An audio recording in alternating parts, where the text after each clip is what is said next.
வணக்கம். தாயின் மணிக்கொடி சொல்லுது ஜெயஹிந்த். தாயகம் காத்திட தன்னலம் போக்கிட சொல்லுக ஜெயஹிந்த்.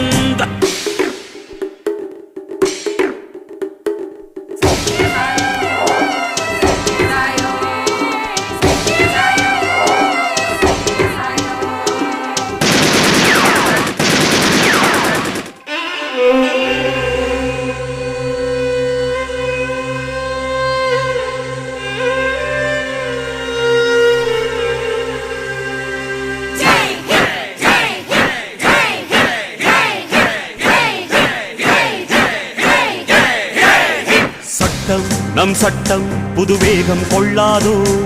வேகம் இருந்தால் தான் வெற்றிகள் உண்டாகும். நம் மண்ணில் புது சக்தி பிறக்காதோ. சக்தி இருந்தால் தான் சரித்திரம் உண்டாகும். சட்டம் கையில்